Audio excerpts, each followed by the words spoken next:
Hoy hay muchos y no creen en la Biblia. ¿Puede creer eso?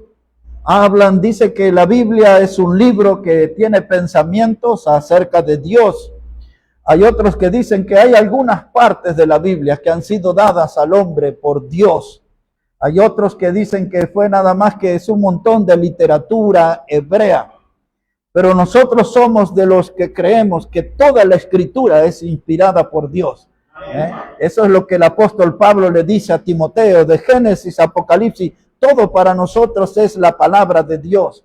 Cuando hablamos acerca de la inspiración de la Biblia, esa palabra inspiración quiere decir soplo, exhalar. Dios le ha soplado al hombre su palabra.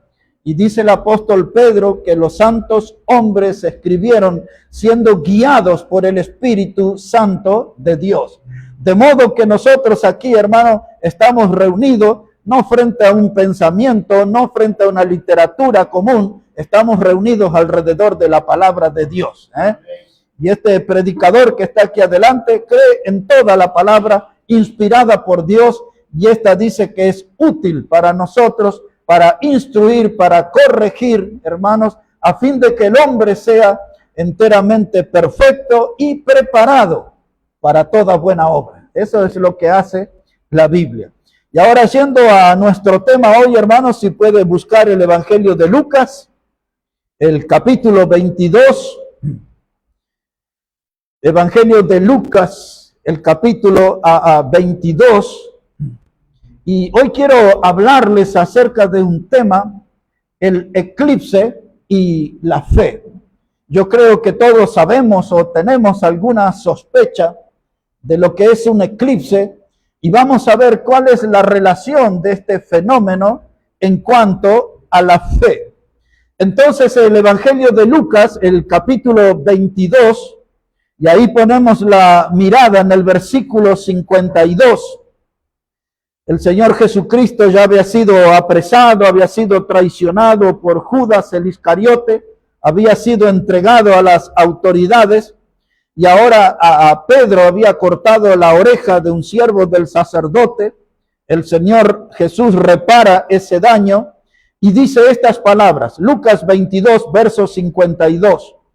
Y Jesús dijo a los principales sacerdotes, a los jefes de la guardia del templo y a los ancianos que habían venido contra él, como contra un ladrón habéis salido con espadas y palos, y habiendo estado con vosotros cada día en el templo, no extendisteis las manos contra mí, mas esta es vuestra hora y la potestad de las tinieblas, mas esta es vuestra hora y la potestad de las tinieblas.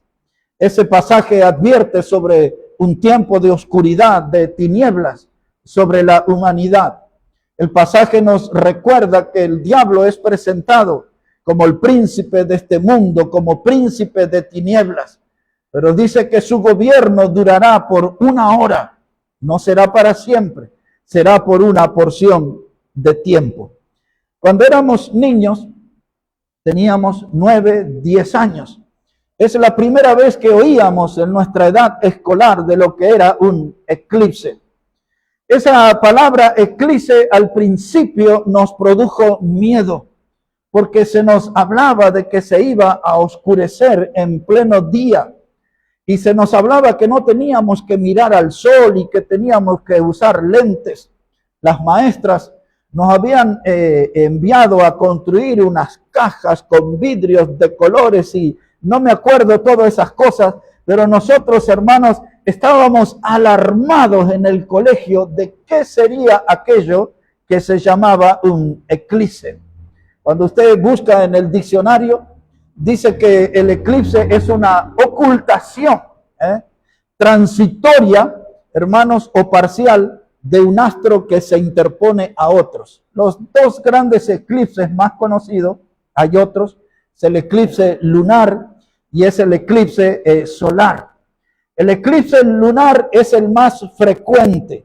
Ese tiene que ver, hermanos, cuando la Tierra se interpone entre el Sol y la Luna. Entonces la luna se ensombrece, se oscurece. El menos frecuente es el eclipse solar. Y ese sucede, hermano, cuando la luna se interpone entre el sol y la tierra queda en sombras, en oscuridad. Eso es lo que nos daba miedo en la niñez y que nos atormentábamos con esa pregunta de que nos íbamos a encontrar a oscura. Como la mayoría de los términos, eclipse es una palabra griega que habla de oscurecimiento, pero en realidad la palabra griega que se usa habla de un abandono, de una desaparición. La palabra eclipse habla de algo que dejó de existir. Y es algo curioso cuando uno estudia las viejas culturas, donde se creía, hermanos, de que habían lobos que se devoraban el sol. En otras culturas se creían que eran dragones o demonios que se devoraban el sol. Hasta que apareció un hombre que se llamaba Johannes Kepler, y no lo puedo olvidar. Era un astrónomo, un científico alemán del siglo XVII, y ese parece que fue el que trajo claridad a la humanidad de lo que era el eclipse. Y en aquellos tiempos había otro que se llamaba Nicolás Copérnico, Galileo Galilei, era antecesor de eso. Eso todo estudiábamos en la escuela. No piense que sé mucho yo acerca de la astronomía y de esa gente, pero sí recuerdo los nombres, por lo tanto, le hace pensar que el susto que teníamos nosotros era verdadero. El eclipse. Pero yo soy un predicador, ¿y qué tiene que ver el eclipse con la fe? Porque nuestra fe es algo que brilla. Nuestra fe es algo que reluce.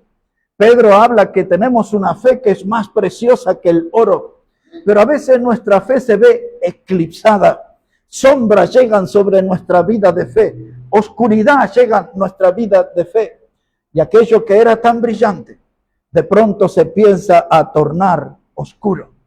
Dice el Señor Jesús, la hora y la potestad de las tinieblas. El diablo, como gran usurpador, ocupó este lugar en este mundo y se volvió en el príncipe de tinieblas y distribuyó por todo el universo la maldad. Y hoy todos nosotros asistimos a lo que es un atropello de la maldad. La maldad, hermano, no necesita anunciarse. La maldad aparece de un momento a otro. La maldad, hermano, en nuestros días estamos frente a la consolidación, porque hay maldad en todas partes. Y no hay que asomarse mucho por la ventana, porque a veces la maldad puede estar habitando debajo de nuestro techo. A veces la maldad se sienta en nuestra mesa y a veces la maldad se recuesta en la almohada de nuestra cama. La maldad está por todos lados y el diablo es el portador de maldad. Por eso cuando recordamos el Padre Nuestro, aquella oración que enseñó nuestro Salvador, dice, y no nos metas en tentación, mas líbranos del mal. Del mal o del maligno, porque el maligno es el promotor del mal y necesitamos ser protegidos. Dice el Señor, vendrá aquí la hora de las tinieblas. La maldad, hermanos, como dije, no necesita excusa para manifestarse, pero nosotros tenemos que revisar nuestra vida para ver de qué modo nos ha afectado la maldad. Si hay en nosotros algo de maldad, alguna raíz o algún fruto de maldad. Y entonces hay una invitación ahora para el Salmo 139. Si puede ir ahí un momento. Y lo que les voy a leer ahora, yo recuerdo que en otra congregación nosotros cantábamos esta parte y principalmente la cantábamos en los días que celebrábamos la cena del Señor. Dice así la palabra, Salmo 139, este es un salmo de David. Es un salmo que tiene mucha importancia desde el principio hasta el fin. Pero tomaré los últimos dos versículos. Salmo 139 y versículo 23. Salmo 139 y el versículo 23. Dice el salmista, examíname, oh Dios, y conoce mi corazón. Pruébame y conoce mis pensamientos. y ve si hay en mí camino de perversidad y guíame en el camino eterno. El salmista, hermano, dice algo que posiblemente ninguno de los que estamos acá nos atrevamos a hacerlo, de decirle a Dios, examina mi corazón. Quizás nuestra mayor pretensión es ocultar nuestro corazón a Dios, que no vea lo que escondo ahí. Porque el corazón nuestro, hermano, es una guarida de pecados, es una guarida de maldades. En nuestro corazón, hermanos, es el escondrijo donde el diablo siembra de las peores semillas. El Señor Jesucristo cierta vez enumeró 13 pecados que habitan en el corazón del hombre. Pero este salmista, hermano, le dice a Dios, examina mi corazón. Quiero que me veas, y dice, y ve si hay en mí perversidad. Y entonces cuando pensamos en las perversidades, decimos, los hijos de Dios tienen pensamientos perversos, los hijos de Dios están involucrados en actividades perversas, y lamentablemente sí, porque muchas de estas cosas, el atropello de la maldad vino sobre nuestras vidas e instaló diferentes clases de perversidades. Y aún estas cosas se ven en las congregaciones. Aquel lugar que debería ser santo es habitado por la perversidad. Pero el salmista le dice a Dios, examina mi corazón y ve si hay en mí perversidad. Y entonces, ¿cómo está nuestra mente? ¿Hay pensamientos turbios en nosotros?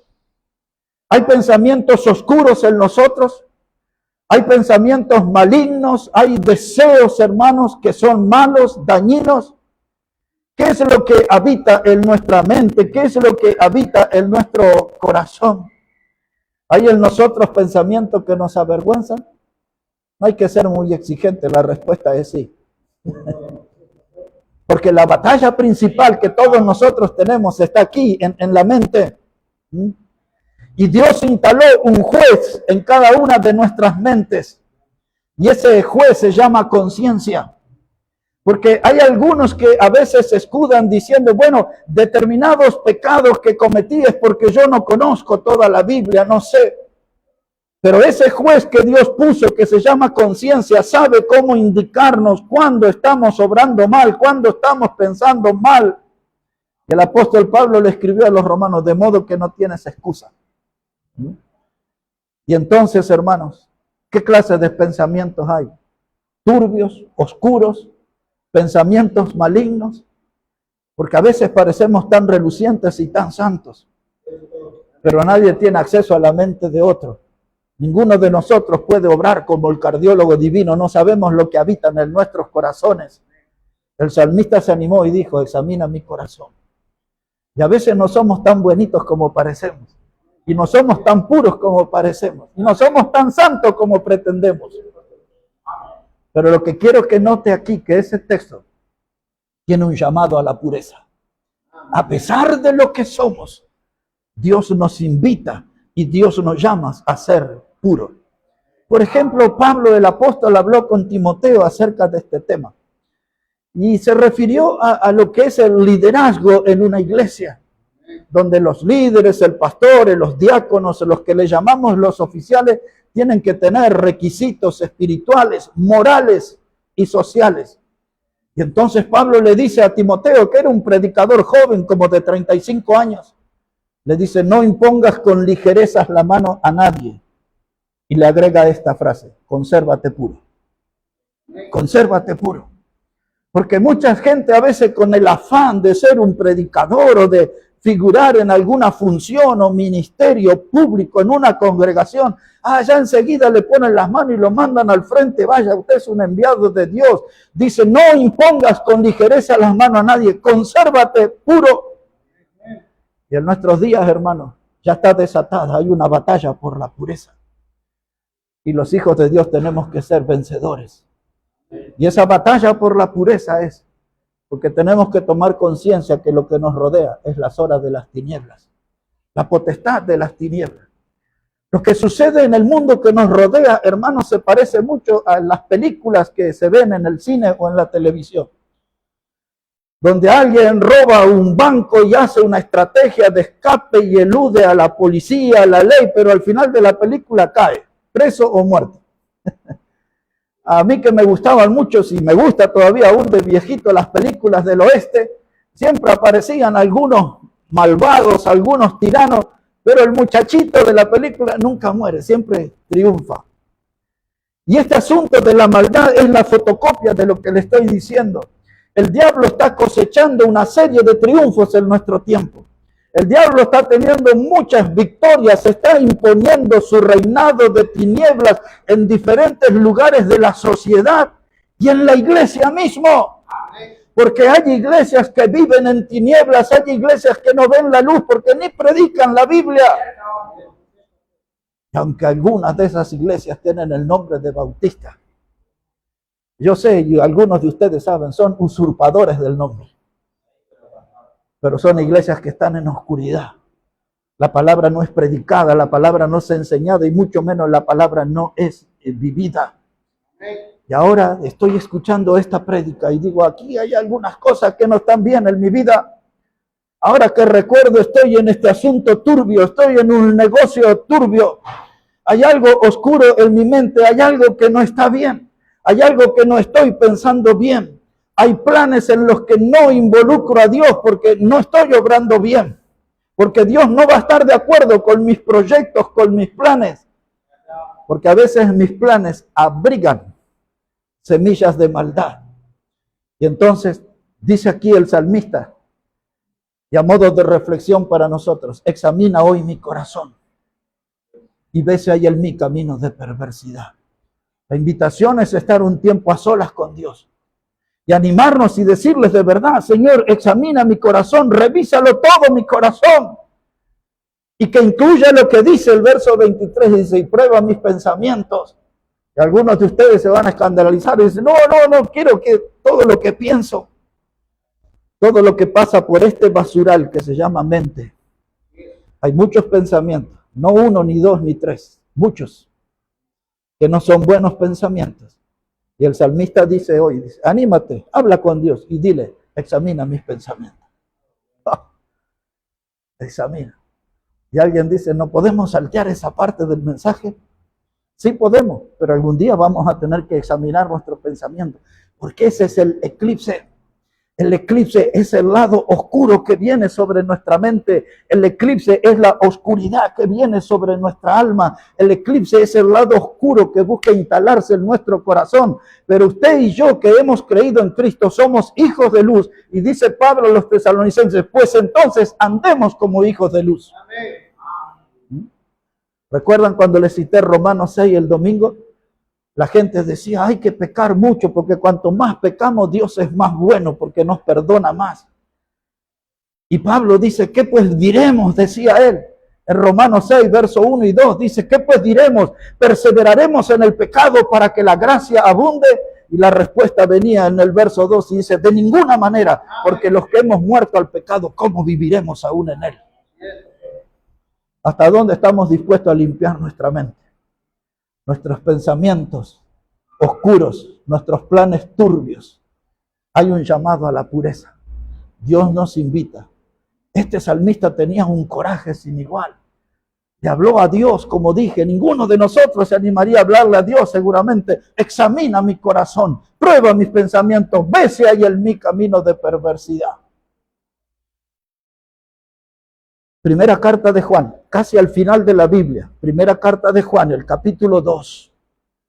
Estamos hablando hoy sobre este tema, el eclipse y la fe. El eclipse y la fe. Mire cómo dice la Biblia ahí, primera carta de Juan, el capítulo 2, versículo 15. Dice la palabra del Señor de esta manera. Primera carta de Juan, casi al final de la Biblia, antes de Apocalipsis, están las cartas de Juan. En la primera carta, el capítulo 2 y versículo 15, dice la palabra, no améis al mundo, ni las cosas que están en el mundo. Si alguno ama al mundo, el amor del Padre no está en él. Porque todo lo que hay en el mundo, los deseos de la carne, los deseos de los ojos y la vanagloria de la vida, no proviene del Padre, sino del mundo. Y el mundo pasa y sus deseos, pero el que hace la voluntad de Dios permanece para siempre. Para los que estuvieron distraídos o para los que llegaron más tarde, ya hemos visto que el diablo es el príncipe de este mundo. Él es el que dicta las leyes y nosotros llamamos a eso en doctrina la voluntad permisiva de Dios. Esta es la hora de las tinieblas. Es una porción, una hora es una porción de tiempo breve. El diablo tendrá muchos triunfos, pero no serán por siempre. Tendrán fin, tienen fecha de vencimiento. Va a caducar las victorias del diablo. Y entonces ahora aquí en este pasaje de Juan nos encontramos varias veces con la palabra mundo. La Biblia se refiere cuando usa la palabra mundo a tres definiciones.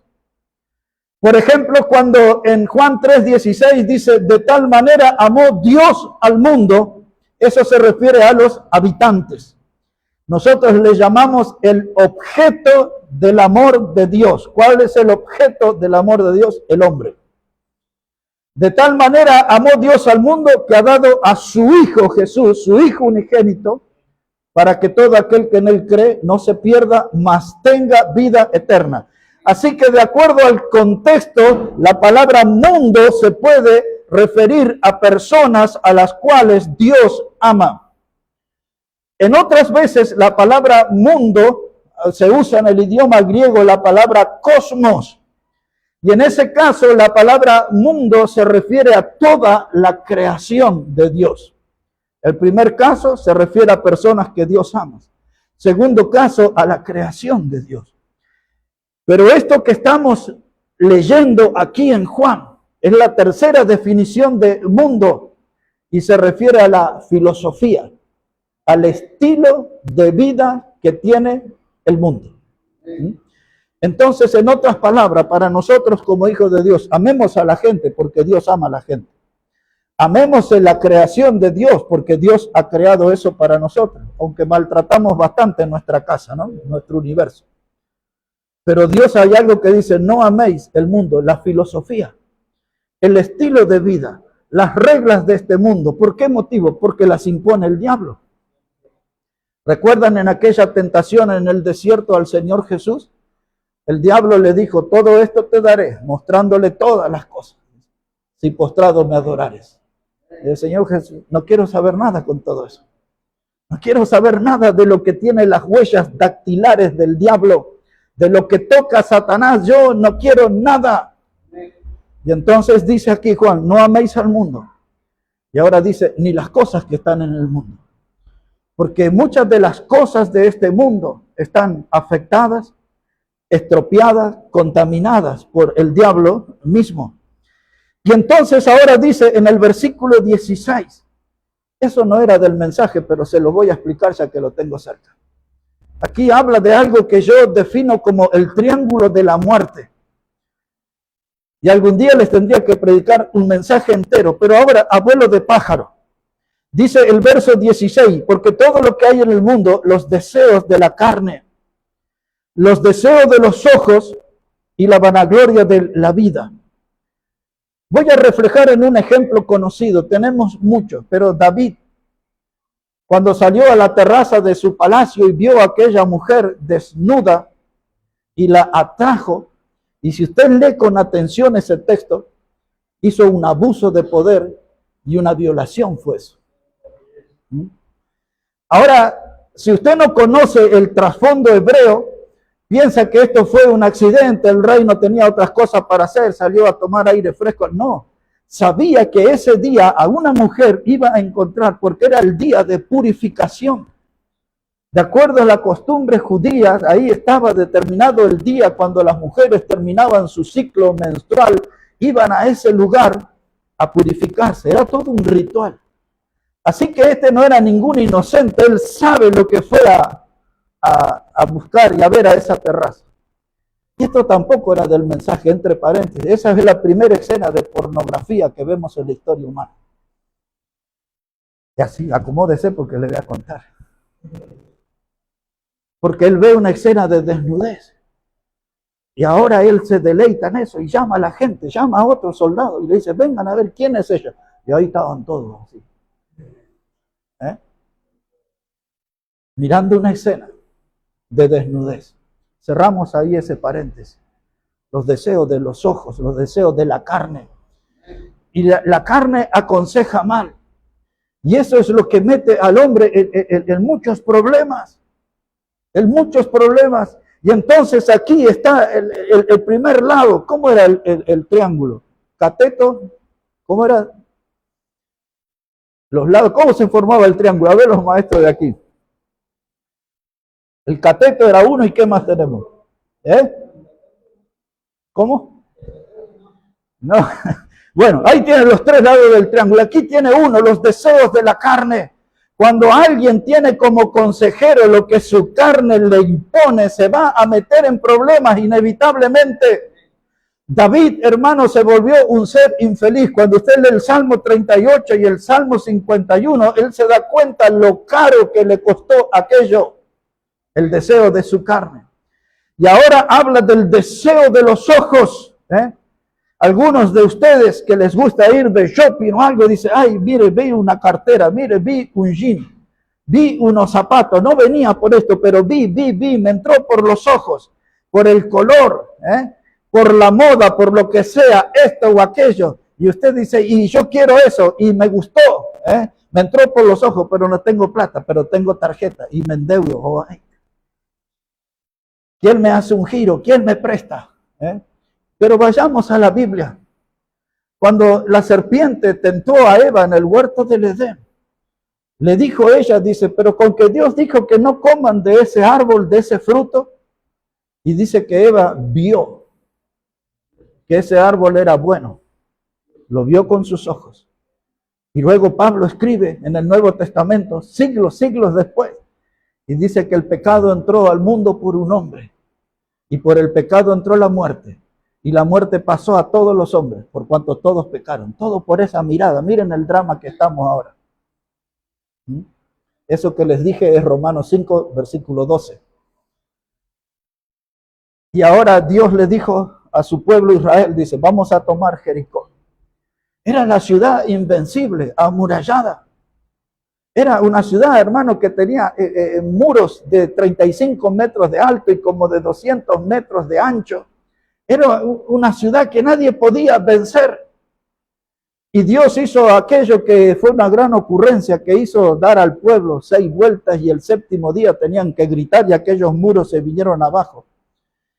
Y Dios le dijo a Josué que le hable al pueblo y le dijera que no tomen nada del anatema. Es la palabra que Dios usó. La palabra anatema quiere decir maldito. Dice Dios, no tomen nada de todo lo que van a conquistar ahí. Pero hubo un hombre que se llamaba Acán. Y esta historia está en Josué capítulo 7. Solo se las voy a recordar. Y este hombre Acán, una vez que los muros se vinieron abajo, hijo de Sabdi, dice la Biblia, y da todo el árbol genealógico de él. Este hombre dice que vio un manto babilónico. Lo vio con sus ojos. Los colores era atractivo, la tela habrá con tocado, la textura, dice, esto es maravilloso, esto me va pintado. Dios dijo, no toméis nada, pero él miró, le gustó, me encantó eso. Y se tomó el manto. Y fueron el pueblo de Israel, después que derrotó a Jericó, lo que era imposible. Ahora había un pueblito que vivían ahí, un montoncito de gente, se llamaba Jai, H-A-I, Jai. Y van ahí, Israel sale humillado, mueren cantidad de soldados. Dice, pero ¿cómo puede ser que perdimos con esto? Y entonces empiezan a preguntar, ya hay pecado en el pueblo. Y empezamos a mirar. Y Dios empezó a seguir todo eso. Y dijo, aquí en esta tribu está el pecado. Aquí en esta familia está el pecado. Y ahora esta es la persona. Y va Josué y lo encara a Acán. Y le dice acerca del manto. Y este hombre agarra y dice, sí, yo lo vi, me gustó. Yo recuerdo que Dios dijo que no tomemos nada, pero me gustó, fue algo más fuerte que yo. Lo vi, lo tomé, ahí está, en la carpa, ahí está enterrado. Y van y se encuentran con todo eso. Y ese hombre, no solamente por ver y tomar lo que Dios prohibió, todo terminó en tragedia. A él lo apedrearon y su familia fue muerta también. Porque a veces el pecado que nos entra por los ojos no solamente nos afecta a nosotros, afecta a los que nos rodean también. Salpicamos a otros con nuestro pecado. Había un hombre que se llamaba Lot. Su tío era Abraham, el padre de la fe. Las cosas le iban bien. Se multiplicaban los siervos y la cantidad de ganado al modo tal que dice el capítulo 13 de Génesis en adelante que se peleaban los siervos del uno con los otros. Pero Abraham, como era un hombre de Dios, era amigo de Dios, dice la Biblia.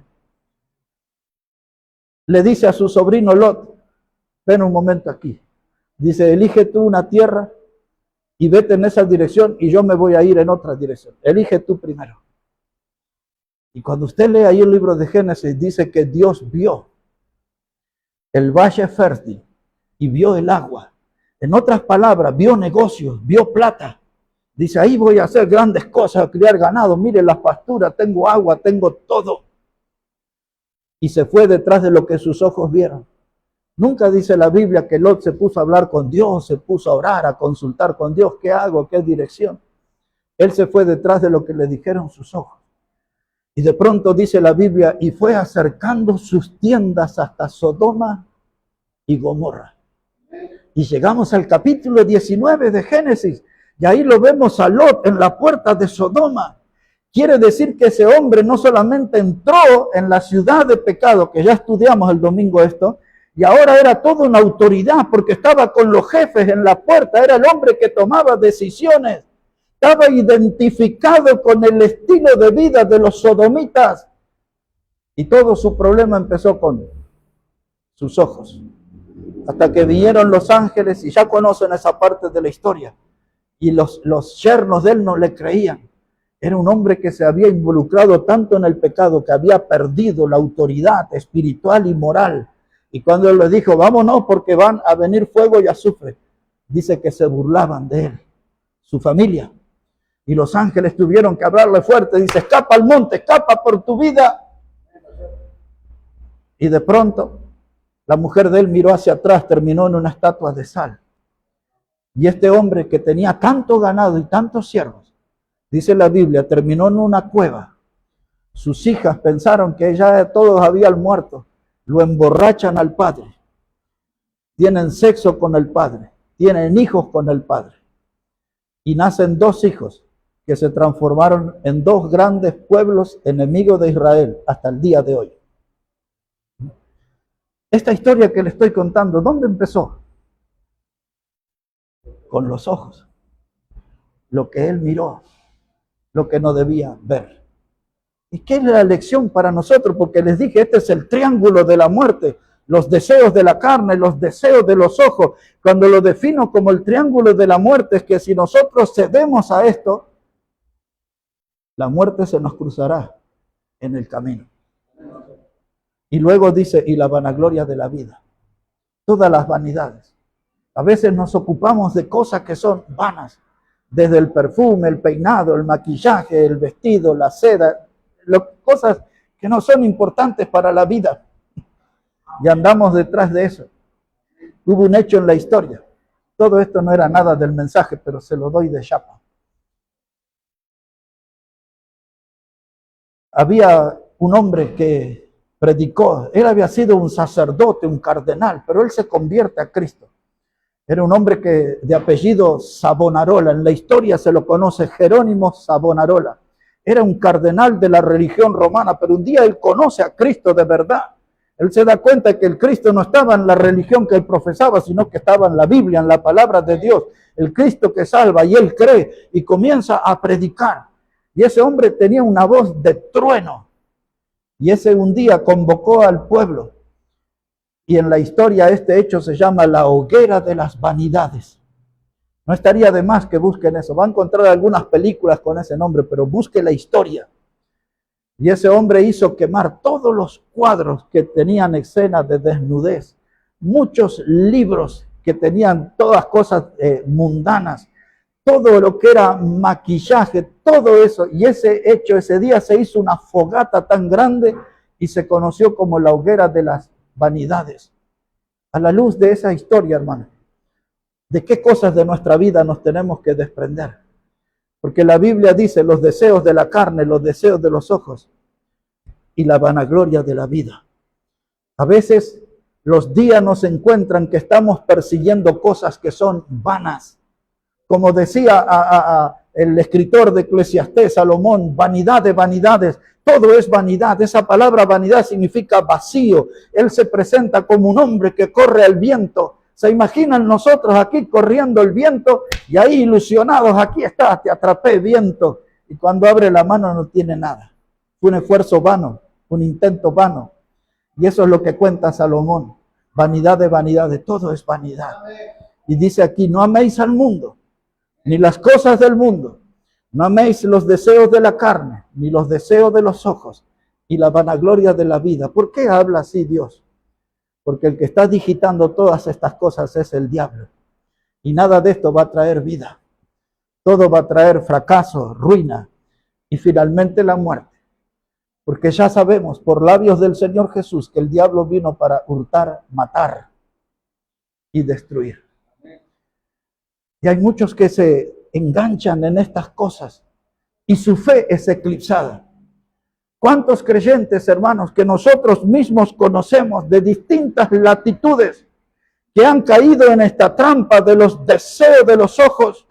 ¿Cuántos han caído en los deseos de la carne? ¿Cuántos han caído en la vanagloria de la vida? Y esas vidas promisorias para Dios, que tenían dones y tenían talentos para hacer grandiosas cosas para Dios, todo se frustró porque quedaron atrapados en una de estas cosas del triángulo de la muerte. Y esas vidas son vidas con una fe eclipsada, una fe que se oscureció, una fe que se ensombreció, una fe que cayó derrotada por el poder de las tinieblas. Dice el Señor Jesús, la hora de la potestad de las tinieblas, la hora de la potestad de las tinieblas. Hay un gobierno de tinieblas. Sabemos que es breve. Una hora es una porción de tiempo breve. Pero ahora el diablo está marcándole el paso a esta humanidad. Tengo algo para decirles después de todo esto. Ustedes y yo debemos estar enfocados en lo eterno, en lo que tiene valor, en lo que permanece para siempre. Por eso dice Juan acá en el verso 17, después de toda la descripción del mundo, de los deseos de la carne, de los ojos, la vanagloria de la vida, llega el 17 y dice, pero el mundo pasa y sus deseos, pero el que hace la voluntad de Dios permanece para siempre. ¿Qué anda su vida hoy? ¿Cuánto es hoy? ¿7 de marzo o 6? 7, ¿no? Este 7 de marzo, ¿dónde anda su vida? ¿Persiguiendo cosas temporales? ¿O usted está obteniendo frutos que permanecen para siempre? Pues ese es el desafío. Una vida eclipsada, una fe eclipsada, una fe que perdió su brillo, una fe que dejó de relucir, una fe que dejó de resplandecer. Ahora es una fe que está oscura, es una fe que está apagada. ¿Y por qué me sucedió eso a mí? Observe aquí, más adelante, Apocalipsis, el capítulo 12. Apocalipsis, el capítulo 12. Dice la palabra del Señor, Apocalipsis, el capítulo 12, versículo 10. Apocalipsis, el capítulo 12 y versículo 10. Dice la palabra, y entonces oí una gran voz en el cielo que decía, ahora ha venido la salvación, el poder y el reino de nuestro Dios y la autoridad de su Cristo, porque ha sido lanzado fuera el acusador de nuestros hermanos. Recuerde esa expresión, el acusador de nuestros hermanos. El que los acusaba delante de nuestro Dios día y noche. Y ellos le han vencido por medio de la sangre del Cordero y de la palabra del testimonio de ellos. y menospreciaron sus vidas hasta la muerte. Ahora ponga atención, verso 12. Por lo cual alegraos cielos y los que moráis en ellos. Ay de los moradores de la tierra y del mar, porque el diablo ha descendido a vosotros con gran ira, sabiendo que tiene poco tiempo. Aquí está el que disfrutaba siendo el acusador de los hermanos. Ese es uno de los títulos que tiene el diablo, el acusador de los hermanos. Un día se presentó delante de Dios y le habló acerca de Job, que era el mejor ser humano que existía. Dice que Job era un hombre apartado del mal, era un hombre temeroso de Dios, era la mejor persona. Y el acusador de los hermanos aparece delante de Dios y le dice, ese Job, si lo pones en aprieto, en otras palabras, va a blasfemar contra ti. Y Dios le dijo, mire, puedes probar la vida de él, menos quitarle la vida. Y vino sobre Job aquella sarna maligna, una lepra negra, como se le llamaba en ese tiempo. Y el hombre que tenía todo a nivel económico, ahora estaba sobre cenizas, es decir, en un basurero. Job tuvo que pasar muchos sufrimientos. Finalmente llegó la victoria para él. Y Dios le multiplicó bendiciones en su vida. Pero qué tremendo, después del Señor Jesucristo, el hombre que más sufrió en este mundo fue Job. No hay duda alguna de eso. Pero ahora este hombre fue sometido a una tortura por largo tiempo porque el diablo trabajó, el acusador de los hermanos. Y ahora dice la palabra que él fue expulsado del cielo y vino a la tierra y ahora dice que vino con gran ira, sabiendo que le queda poco tiempo, dice el texto. Ahora, yo quiero que todos entendamos lo que dice la Biblia, que el diablo cuando fue expulsado vino con gran ira. Él no vino a ser parte de un festival de mimos y caricias. Y esa ira que él trajo con él es para descargarla sobre nosotros. Y hay muchas cosas que a nosotros nos suceden en la vida. Y a veces nos consolamos diciendo, y estoy pasando por una mala racha en mi vida. Otras veces nos consolamos diciendo, y yo tengo algo de mala suerte. Pero nadie hace el análisis correcto que estamos siendo víctimas de ataques del diablo porque él descendió con gran ira. Él busca en el Hijo de Dios arruinar lo maravilloso que Cristo hizo en nosotros al salvarnos. En otras palabras, él viene a eclipsar, a oscurecer, a ensombrecer nuestra vida de fe. Para eso él viene. Y a los mundanos los anestesia y los está empujando todos los días al infierno. Y ellos no pueden darse cuenta. El diablo es astuto. Dice que descendió con gran ira. Ahora, hermanos, esto que le estoy diciendo, porque hay algunos cristianos usan aquí una expresión para referirse a un estado de comodidad. Ese hace la plancha. Y hay muchos creyentes que andan ahí confiados haciendo la plancha. Y cuando menos lo esperan, ¡pah!, el diablo les cae encima. La Biblia usa mucho una expresión que se llama destrucción repentina. Y a veces la gente dice, ¿pero qué me pasó? Si yo andaba bien, estaba tan bien, ¿y ahora por qué me sucede esto? ¿Qué me sucedió? Es que no conoce la Escritura, dice, él vino con gran ira y él no descansa. Alguna vez dije en este púlpito, el diablo no toma vacaciones como nosotros. El diablo no usa tiempo para el desayuno, para el almuerzo ni la cena. El diablo no hace siesta, hermano. El diablo trabaja y trabaja siempre haciendo maldad, siempre descargando su ira sobre las personas. Pero nosotros andamos distraídos, desprevenidos y de pronto nuestra fe es afectada. Nuestra comunión con Dios es estropeada. Diferentes cosas pasan en nuestra vida y empieza a gobernar la tibieza. Y dice la Biblia, y por haberse multiplicado la maldad, el amor de muchos se enfriará. Y hoy estamos viendo un cristianismo sin amor. Hay muy poco amor en las iglesias. Y alguien dice, ¿de verdad está hablando en serio? Sí, hay muy poco amor en las iglesias. Porque la maldad ha ido ganando lugar. La hora de las tinieblas está haciendo su trabajo destructor en las congregaciones. Y nosotros necesitamos tener una fe activa, una fe viva, una fe que reluzca, una fe que brille, una fe que exprese que Cristo vive en nosotros. Y alguien dice, pero yo ya tengo años en la fe, a mí no me va a pasar. Yo soy un hombre de mucha fe, una mujer de mucha fe, de militancia en el camino del Señor. A mí, escuche esto. Ya sabe lo que dice Pablo a los Corintios, capítulo 10, versos 12 y 13. Aquel que está firme, mire que no caiga. ¿Ya está advertido? Bueno, hubo un gran hombre de Dios, se llamó Elías Tisbita. Él era el profeta de fuego.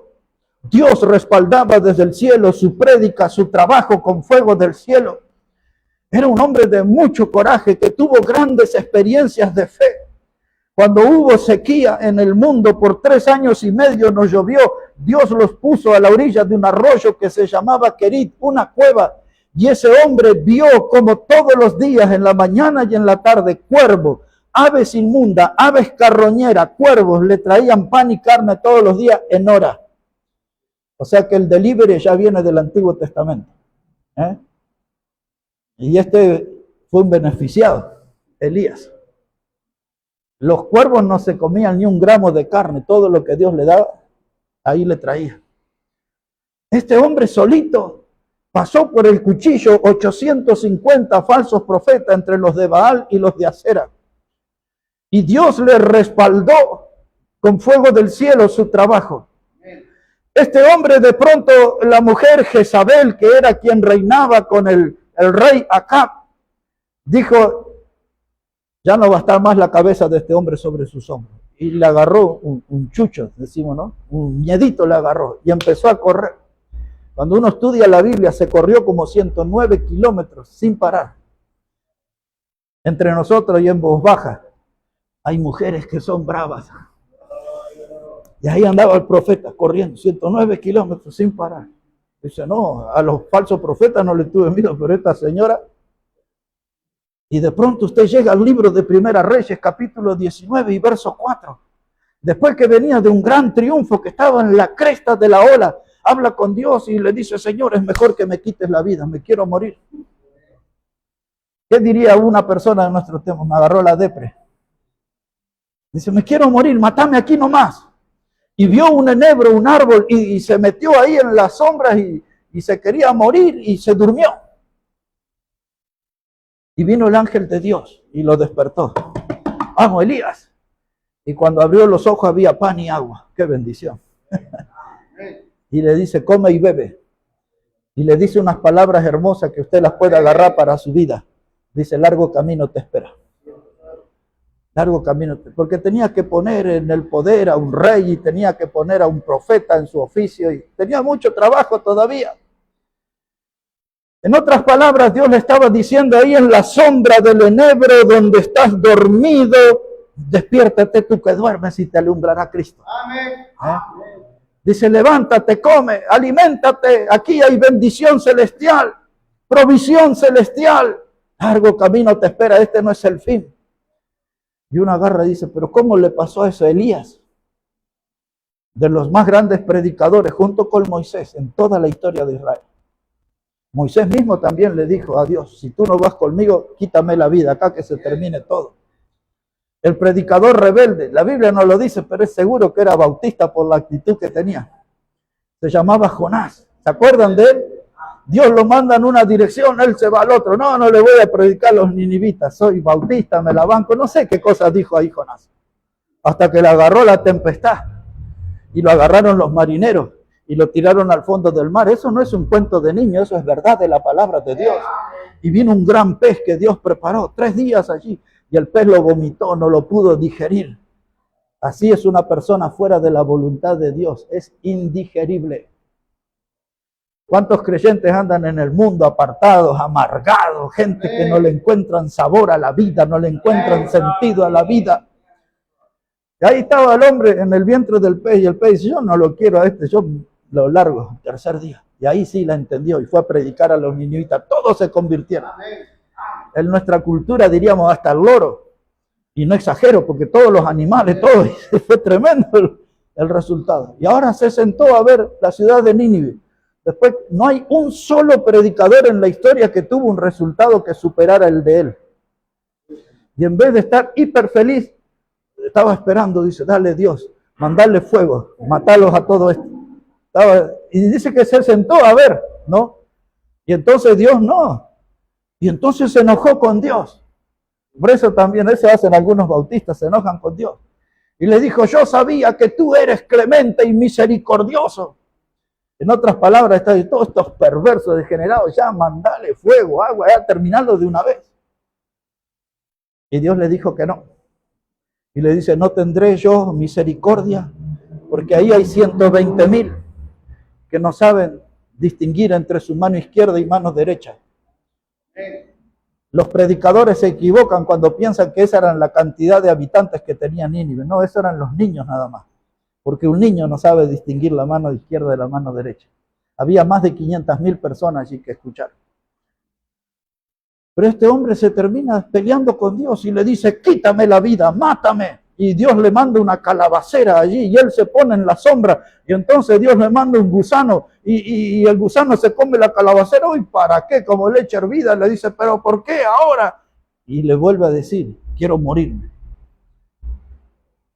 A veces nuestra fe, como Elías, como Moisés, como vimos de David, como vimos de Jonás, a veces nuestra fe sufre el eclipse y se oscurece. Nuestra fe pierde el brillo. Grandes hombres y grandes mujeres que tuvieron una fe potente. Un día el eclipse llegó, la sombra, la oscuridad le alcanzó y les afectó. Y no solamente una persona, un pueblo entero. Cuando usted lee el libro de Números, el capítulo 14, del verso 1 al 6, allí el pueblo se rebeló contra Moisés y le decían, vamos a buscarnos capitanes y vamos a volver a Egipto. Dice, ¿para qué nos trajiste a morir en este desierto? Dice, era mejor que muriéramos allá en Egipto. Otro de los capítulos del libro de Números dice que decía el pueblo, dice, porque allá teníamos melones y teníamos ajos y teníamos puerro y teníamos cebolla y teníamos pescados en la olla. Todo eso era cierto. Pero lo que ellos no dijeron, allá éramos esclavos, pisábamos barro y paja todo el día, éramos esclavos del faraón.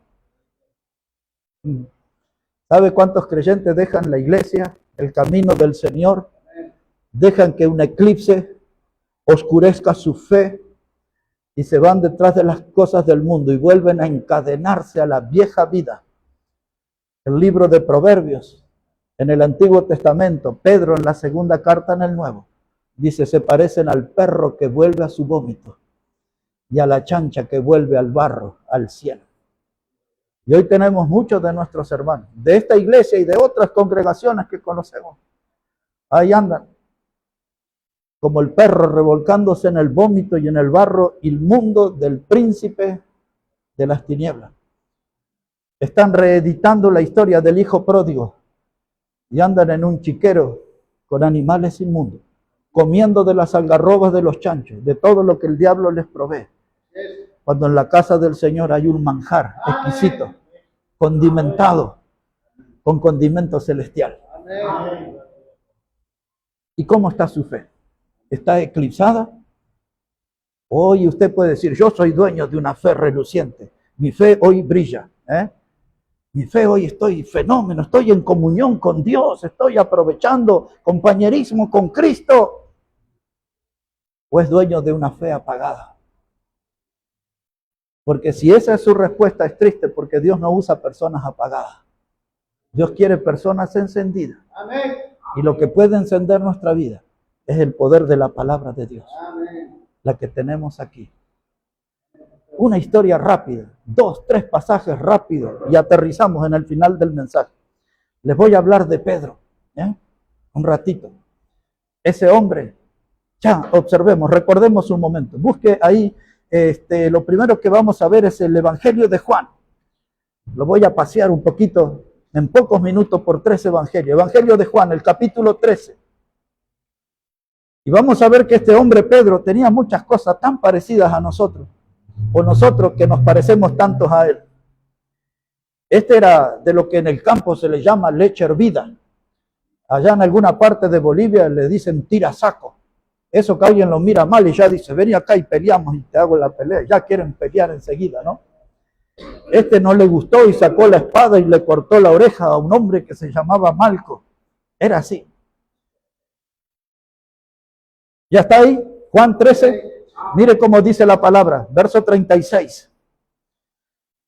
San Juan 13, verso 36. Le dijo Simón Pedro, Señor, ¿a dónde vas? Jesús le respondió, a donde yo voy, no puedes seguir ahora, mas me seguirás después. Y le dijo Pedro, Señor, ¿por qué no te puedo seguir ahora? Mi vida pondré por ti. ¿Cuántas veces le dijimos eso al Señor? Verso 38. Y Jesús le respondió, ¿tu vida pondrás por mí? De cierto te digo, no cantará el gallo sin que me hayas negado 3 veces. De pronto le digo esa expresión, de cierto, que tantas veces se repite en los evangelios. Esa es la palabra amén que nosotros decimos. La palabra amén significa de cierto, ¿eh? Cuando digo amén, estoy diciendo eso que dice el predicador es cierto. Eso que dice la Biblia es cierto. Amén. Volvemos a nuestro punto. Dice aquí, mi vida pondré por ti. ¿Y cuántas veces le prometimos cosas al Señor? Que voy a serte fiel, que voy a serte obediente, que no voy a faltar a las reuniones, que voy a cantar con gozo. Y no lo escucha nadie cantar acá. Y voy a hacer esto, y voy a ser puntuales en las reuniones. Soy boliviano, pero voy a llegar puntual en la reunión, le dice. Ni llega, no llega. Y este hombre dice, yo voy a dar mi vida por ti. Y el Señor le dice, tranquilízate, Pedro. Hoy cuando el gallo cante 2 veces, 3 veces me vas a negar. Y el otro, no, ¿cómo me va a decir? Soy Pedro, Simón Pedro. Bueno, pues veámoslo a este hombre prometedor. Pero quiero que sepa algo antes, que es lo que nos interesa mucho a nosotros. Aquí en Lucas, unas páginas antes de Juan, ahí va a tener Lucas, y quiero que vea algo en el capítulo 22. Porque a veces nosotros somos como Pedro, tenemos buenos deseos, tenemos buenas intenciones. A veces sí que tenemos ganas de servir al Señor de verdad. Pero algunas cosas suceden que nosotros ignoramos, algunas cosas suceden que nosotros no esperamos. Por ejemplo, esto que vamos a leer aquí en Lucas 22, versículo 31. Dice la palabra, dijo también el Señor, Simón, Simón, he aquí, Satanás os ha pedido para zarandearos como a trigo, pero yo he rogado por ti, que tu fe no falte. Y tú una vez vuelto confirma a tus hermanos. Mire hermano, usted y yo decimos, Señor, te voy a ser fiel, te voy a servir. Voy a traer almas nuevas a la iglesia, saldré a testificar, hablaré de cómo llegar al cielo por medio de Cristo, tantas cosas. Pero no sabemos que el diablo está haciendo su trabajo. Job siempre ignoró que el diablo estaba negociando en un lugar que él no sabía de cómo maltratarlo. Y usted y yo no sabemos dónde anda el diablo ahora, planeando cosas para nosotros. Usted quiere servir a Dios, pero el diablo no está de brazos cruzados. Él quiere estropear nuestro deseo de servir a Dios. Y entonces viene el Señor y le dice, Pedro, ¿te acordás que me dijiste que estabas dispuesto a dar la vida y esto? Honestamente, Pedro, el diablo vino y me pidió zarandearte como trigo. Ahora, esa palabra, el trigo, hermano, en el campo, cuando vienen esos vientos, se dobla todo así. No tiene ninguna clase de protección. Y a veces estamos delante del diablo así. Y nos cachetea de un lado y de otro lado. Porque esto zarandear significa remover. Significa sacudir. Y esto era lo que el diablo quería hacer con Pedro. Sacudirlo, removerlo, agitarlo, preocuparlo continuamente. Pero el Señor dijo, esto te va a pasar, esto es inevitable. Y a ustedes y a mí también nos pasan muchas cosas que son inevitables. Pero el Señor dice esta palabra, yo he rogado que tu fe no falte. Lo precioso es la fe. La prueba vendrá, pero el eclipse no llegará. Tu fe se va a mantener. El eclipse, la oscuridad, no va a oscurecer tu fe va a brillar en medio de la prueba. En medio de la prueba conocerás un Dios diferente. En medio de la prueba notarás que no eres autosuficiente y que no puedes resolver por ti mismo todas las cosas de la vida y que tienes que ir a Dios. En medio de la prueba es humillado nuestro orgullo. Y en medio de la prueba, y Dios quiera que sea así, entendemos que no somos nada y que Dios es todo. Pero a veces tenemos que ser zarandeados para poder buscar a Dios, esperar en Dios, confiar en Dios, depender de Dios. Porque cuánta gente dice, yo esto lo hago con mi trabajo, yo esto lo hago con mi esfuerzo, ¿y quién le da la salud? Dios le da la salud. Pero volvamos aquí, un hombre zarandeado. Y usted y yo también somos zarandeados. Y en mi caso, desde hace unos cuantitos años. Uno de los grandes zarandeos comenzó hace 14 años. Y ahora estoy aquí y estoy hablando con usted y no sé si voy a caer para este lado, para qué, por eso estoy agarrado de ahí. Porque tengo una salud zarandeada. Yo sé que estoy en una prueba, pero no voy a permitir que el eclipse oscurezca mi fe. Yo quiero que mi fe brille. Voy a luchar por mantener el brillo. Me cuesta, es difícil. Algunos de ustedes, cuando yo les predico, ustedes dicen, qué ocurrencia tiene este predicador con los títulos, porque a mucha gente le llama la atención los títulos. ¿No se acuerdan el jueves anterior lo que les prediqué? Estoy en crisis, pero estoy en Cristo. Y algunos de ustedes dirían, ¿de dónde habrá sacado ese tema? De mi vida, yo estoy en crisis, pero estoy en crisis. Crisis económica, crisis de salud, crisis de esto, de lo otro. ¿Y para qué los voy a atormentar? Entonces les dije, estoy en crisis, pero estoy en Cristo. No pierdo mi lugar, sé dónde estoy. Porque la gente a veces piensa que a los predicadores o a estos grandes hombres de la Biblia no les podía pasar cosas así. Pero mire, hermano, la fe fue zarandeada, fue sacudida. Pero dice el Señor, yo estoy aguantando, no te va a faltar la fe. Porque primera de Juan 5:4 dice, y esto es lo que vence al mundo, nuestra fe. La fe es la victoria, esto es lo que vence al mundo. Y usted ya lo sabe, dice el escritor a los hebreos, sin fe es imposible agradar a Dios. La fe es nuestro mayor capital, hermano. No deje que el eclipse oscurezca su fe. En otras palabras, no dejen que cosas que nos pasan en esta vida nos corten la comunión con Dios, porque la fe es lo que nos conecta con Dios. Vamos adelante, porque tenemos que terminar esta noche. Vamos aquí con Pedrito, ya me siento familiar de Pedrito. Mire, en Marcos capítulo 14. Les llevaré a ese y a otro pasaje y terminamos. Marcos el capítulo 14, versículo 66. Marcos el capítulo 14 y el versículo 66. Mire cómo dice la palabra de Dios. Ya fue apresado el Señor Jesucristo. Ya Judas Iscariote lo había traicionado en el huerto de Getsemaní. Vinieron una cantidad de maleantes ahí y se lo llevaron al patio del sacerdote, sumo sacerdote, Anás, Caifás. Y ahí comenzó. Pero dice así la palabra, mientras sucedían esas cosas, verso 66, estando Pedro abajo en el patio, vino una de las criadas del sumo sacerdote. Y cuando vio a Pedro que se calentaba mirándole, dijo, tú también estabas con Jesús el Nazareno. Mas él negó diciendo, no le conozco ni sé lo que dices. Y salió a la entrada y cantó el gallo. ¿Qué le dijo el Señor cuando dice Pedro, yo voy a dar la vida por ti? Dice, un momentito, me negarás 3 veces cuando el gallo cante 2. Y aquí le dice, tú eres de ellos, andabas con él. No, yo ni lo conozco, dice él. Un ateo dice que no conoce a Dios. Esto es la conducta de un ateo. Dice, yo ni lo conozco. Mire cómo sigue. Verso 68. Mas él negó diciendo, no le conozco, ni sé lo que dices. Y salió a la entrada y cantó el gallo. Y la criada, viéndole otra vez, comenzó a decir a los que estaban allí, este es de ellos. Pero él negó otra vez. Y poco después los que estaban allí dijeron otra vez a Pedro, verdaderamente tú eres de ellos porque eres Galileo y tu manera de hablar es semejante a la de ellos. Entonces él comenzó a maldecir y a jurar, no conozco a este hombre de quien habláis. Y el gallo cantó la segunda vez.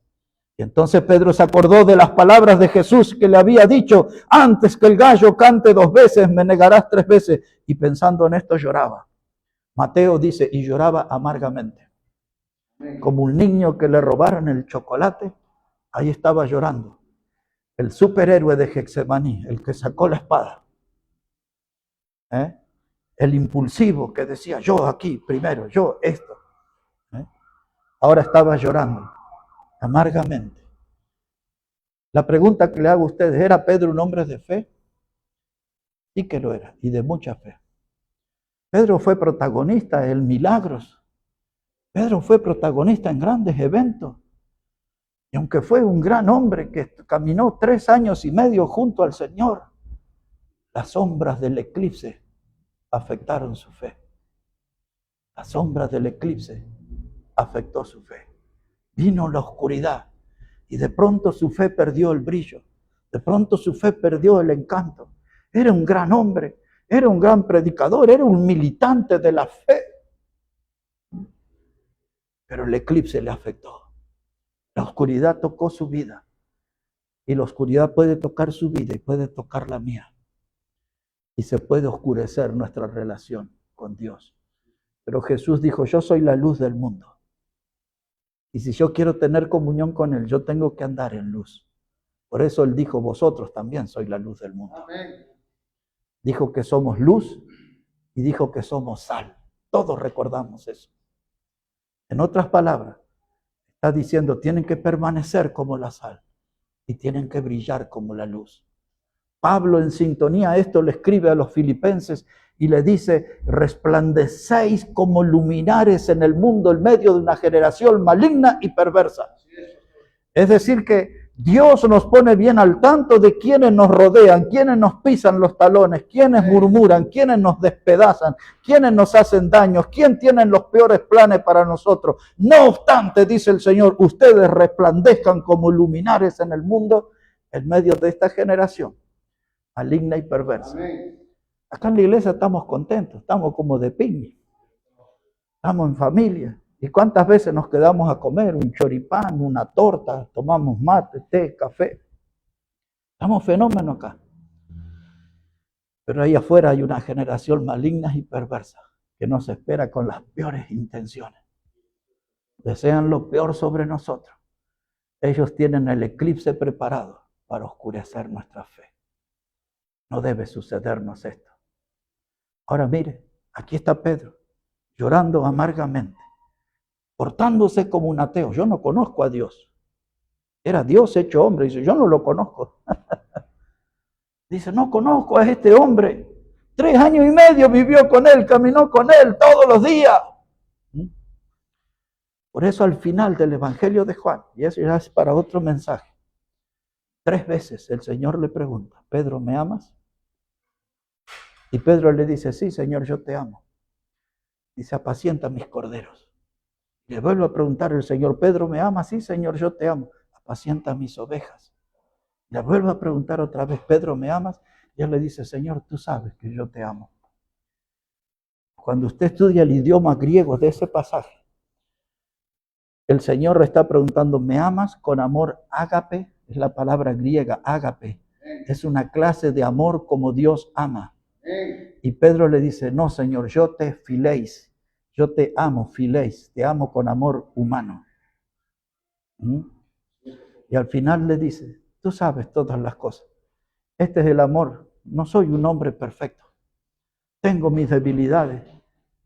Y yo, a pesar de mi gordura, tengo mi flaqueza. Y tenemos nuestras luchas. A veces cargamos el fracaso en nuestra espalda. Y el fracaso es pesado al punto tal que a veces nos hace morder el polvo de la derrota. Y nos preguntamos, ¿qué nos pasa? ¿Qué me pasa? ¿Por qué me sucede esto a mí? Algo eclipsó mi vida, mi fe, la oscureció. Pero hoy estamos aquí para hacer relucir esa fe. Amén. Hoy estamos aquí para decir tantas cosas le prometí a Dios, tal año, ya pasó tantos años de eso. Tal día, tal lugar, sí recuerdo que le prometí, pero nunca le cumplí. Decía Jonás después que el pez lo vomitó, dice, pagaré a Dios lo que prometí. Pero yo no tengo que pasar por la boca de un pez para prometerle a Dios. Él me llama y yo puedo cumplir con Él. Dios no va a poner en nosotros una carga que no podamos llevar. Todos recordamos Mateo 11, el Señor Jesús dice, liviana es mi carga, mi yugo. Lo que yo les doy es liviano. Él se llevó la parte pesada a la cruz. Él se llevó la parte pesada, el morir por nuestros pecados. Todo lo que nos queda es leer lo que Pedro dijo y dice que Jesús nos dejó ejemplo para que sigamos sus pisadas. Tengo que ocuparme de eso. No soy el seguidor del pastor, no soy el seguidor del predicador, no soy el seguidor de mi hermano mayor, soy seguidor de Cristo. Y yo aprendí a vivir, como dice la Biblia, con los ojos puestos en Jesús. Ahí está mi mirada. Y ahora puse las manos en el arado y no voy a mirar para atrás. No quiero reencontrarme con mi pasado. No quiero reencontrarme con mis dolores, con mis fracasos, con las frustraciones, con las amarguras. Y dice el Evangelio, todo aquel que pone su mano en el arado y si mira para atrás, no es apto para el reino de Dios. Hay mucha gente infeliz, porque como la mujer de Lot, andan mirando para atrás. La mujer de Lot se transformó en una estatua de sal, porque ella amó, como dijo Pablo a Timoteo, vendrán amadores de los deleites más que de Dios. ¿De acuerdo? Leímos el capítulo 3 el domingo, amadores de los deleites más que de Dios. Y ella miró, ahí en Sodoma, allá está el banco donde tenía mis ahorros, mis lingotes de oro. Allá está mi casa con los muebles y con la tela de seda. Allá dejé mi ropero con toda la vestimenta acá. Quiso darle la última mirada a lo mundano, a lo material. Y Dios dice, usted ponga la mano en el arado y no mire para atrás. Porque si hace eso, no es apto para el reino de Dios. En otras palabras, dijo Jesús, tome su cruz y sígale. Amén. Sígale, sígale, sígale. Amén. El cristiano no tiene reversa. El cristiano no tiene marcha atrás. Amén. Déjeme decírselo en una expresión boliviana. El cristiano tiene que ir recto, recto, recto. Amén. Siempre adelante. Siempre adelante. No vamos a torcer. Amén. Ahí está Pedro. Un último pasaje. Y para que se lo lleven a su casa. Amén. Agarre este pasaje para usted esta noche. Es del Antiguo Testamento. Isaías capítulo 59. Isaías el capítulo 59. Y al llegar ahí vamos a poner nuestra mirada en el versículo 59. En el versículo 19, perdón, capítulo 59, verso 19. Y con ese texto terminamos nuestro mensaje. Isaías el capítulo 59, versículo 19. Quiero esperarlo a que tenga ese texto frente a sus ojos, porque quiero que agarre ese pasaje para su vida esta noche y que no lo suelte. Dice así la palabra de Dios, verso 19. Y temerán desde el occidente el nombre de Jehová, y desde el nacimiento del sol su gloria, porque vendrá el enemigo como río, mas el Espíritu de Jehová levantará bandera contra él. Wow. Hermano, cuando los ríos se desbordan, en Bolivia, en Jujuy, la gente dice, viene el río. Aquello viene trayendo enormes piedras. Parece el sonido que hace el tren en las vías. Traca, traca, traca, traca. Son piedras, vacas, caballos. Se lleva todo por delante. Satanás descendió con gran ira, decía Apocalipsis. El enemigo vendrá contra nosotros como un río. Dice, pero Jehová plantará bandera contra él. Cuando en el libro de Éxodo, en el capítulo 17, Israel pelea contra los amalecitas. Josué está al frente. ¿Se acuerdan? Que estaba Aarón y Hur y le levantaban los brazos a Moisés e Israel prevalecía en la batalla. Y cuando se cansaban, pasaba a perder en la batalla. Y final de ese día, Josué exterminó a los amalecitas y entonces se le dio una bandera que se llamaba Jehová Nisi. Jehová Nisi. Eso quiere decir, Dios es nuestra bandera. El enemigo vendrá contra usted y contra mí como un río. Pero Jehová levantará bandera. No la veo, pero sospecho que está escrita la palabra victoria. Y Dios nos dará la victoria. Un eclipse es un astro que se mete en medio de otros dos y produce una oscuridad. Nuestra fe es eclipsada. Algo que no hemos hecho bien, algo que hemos obrado mal, algo en lo cual no fuimos obedientes a Dios, un tropiezo, una caída, un fracaso en nuestra vida cristiana, algo empañó nuestra vida, oscureció nuestra fe. Y ahora Dios nos invita, como si fuéramos Pedro en esta noche. ¿Ya lloraste? ¿Ya te golpeaste la cabeza una y otra vez? ¿Ya te tropezaste, te rompiste la rodilla, los huesos? ¿Te lastimaste feo? Ya estás llorando. Ven a mí, dice el Señor. Ya seca esas lágrimas. Y entonces cuando el Cristo resucitado al tercer día se levanta de entre los muertos, vino María Magdalena y las otras mujeres, y estaba aquel varón de vestiduras blancas, y les dijo, ¿por qué buscáis entre los muertos al que vive? Él dijo que vayan y le digan a Pedro y a los otros. Espera un momento. ¿Qué? A Pedro. De la primer persona que se acordó, el Cristo resucitado, fue el que le negó. La persona que sufrió una fe eclipsada. Le dice, vayan y díganle a Pedro y a los otros, voy delante de ellos a Galilea. ¿Cuánto le falló al Señor? ¿Cuánto fracasó? ¿Cuántas veces se pareció a Judas frente al Señor? Le traicionó, le entregó, vendió su fe. Vendió su primogenitura como Esaú. Y dice que él la procuró recuperar con lágrimas. Pero ya era tarde. Para usted no es tarde. Por eso Dios le trajo aquí.